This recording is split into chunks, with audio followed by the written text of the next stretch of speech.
Jangankan dua alat bukti, ini sudah kaya sekali dengan alat-alat bukti sesuai dengan KUHP yang baru, mulai keterangan saksi, bahkan ya aset-aset pun, uangnya pun ada.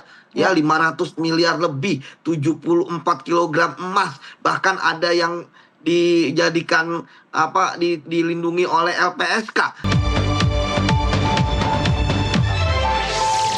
Prof Denny, dari sudut pandang politik hukum dengan Kejagung atau Kejaksaan Agung yang saat ini irit bicara, sementara publik sangat menanti penggeledahan digelar sebesar-besarnya, sementara kita juga menanti apa yang terjadi selanjutnya, apa yang terjadi hari ini. Apakah itu sikap yang memang sudah sepantas yang ditunjukkan oleh Kejaksaan Agung?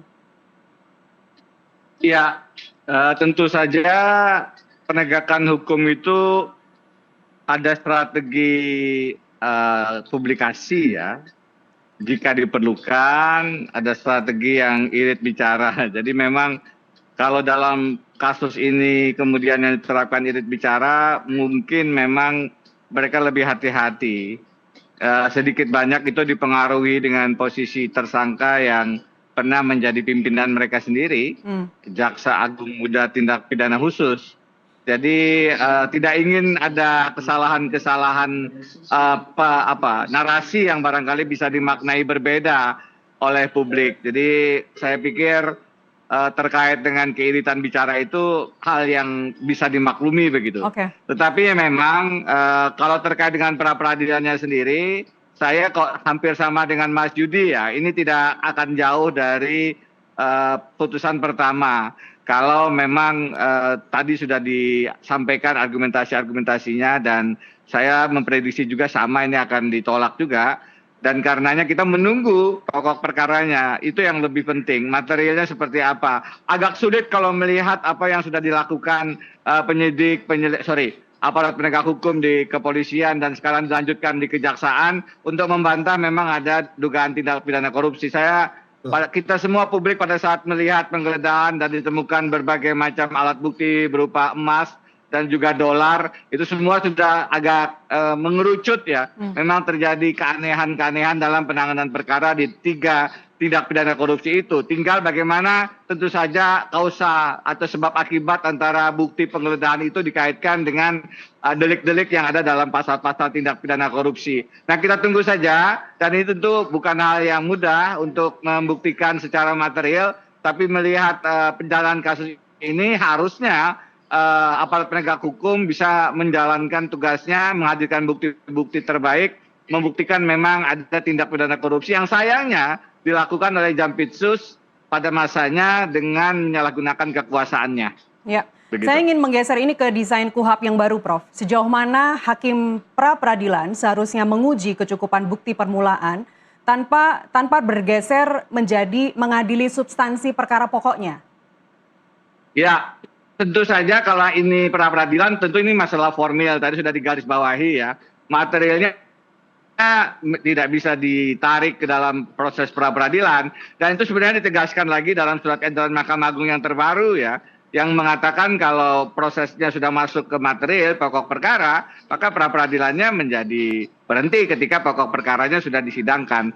Ini sekali lagi menegaskan meskipun sudah ada KUHP baru, dalil bahwa pokok perkara materialnya diperiksa di dalam persidangan kasusnya, bukan prosedurnya, bukan formilnya, itu masih merupakan konsep atau pemahaman paradigma yang sama. Saya pikir memang ada strategi-strategi di bidang advokasi, advokat, pengacara yang mencoba-coba untuk masuk ke wilayah material di pra peradilan, itu wajar, namanya juga kalau bahasa gaulnya namanya juga usahe gitu.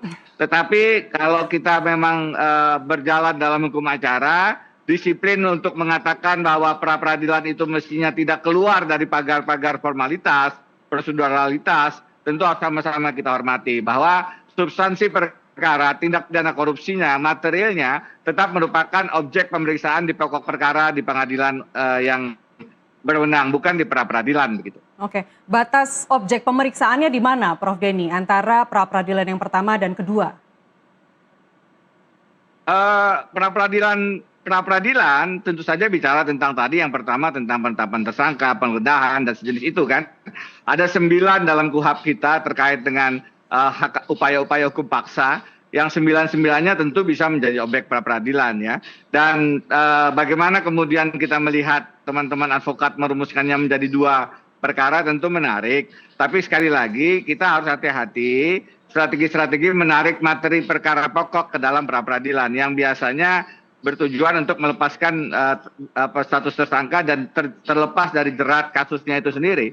Nah ini yang tidak boleh dilakukan. Karena itu kalau memang ya mungkin ada saja 1-2 ketidaktelitian dalam prosedur hukum acara, tapi kalau itu tidak substansial, tidak menyebabkan kemudian terjadi kesalahan fatal, memang pendekatan untuk menunjukkan bahwa pra peradilan itu tidak boleh masuk pokok perkara adalah pendekatan yang harus dikedepankan, yang menjadi dasar bahwa orang tidak bisa diputus tidak bersalah, dilepaskan dari status tersangkanya semata-mata karena yang bersangkutan misalnya ada kesalahan-kesalahan teknis yang tidak substantif begitu. Baik, dari perspektif penyidik, Mas Yudi, Ya. apa indikator yang membedakan penetapan tersangka yang benar-benar didasarkan pada bukti permulaan yang cukup dengan penetapan yang rentan dianggap terlalu dini atau terlalu prematur?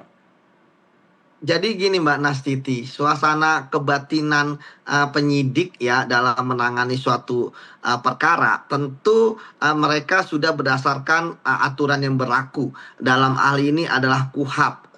Khusus untuk KPK, maka Undang-Undang KPK dan Undang-Undang Tipikor berlaku. Ya, artinya tidak ada main-main ketika menetapkan seseorang sebagai tersangka. Tentu 2 alat bukti yang cukup minimal itu sudah tersedia. Nah, dalam kasus ini saya melihat ya, jangankan 2 alat bukti, ini sudah kaya sekali dengan alat-alat bukti sesuai dengan KUHP yang baru, mulai keterangan saksi, bahkan ya aset-aset pun uangnya pun ada. Ya 500 miliar lebih, 74 kilogram emas, bahkan ada yang dijadikan dilindungi oleh LPSK.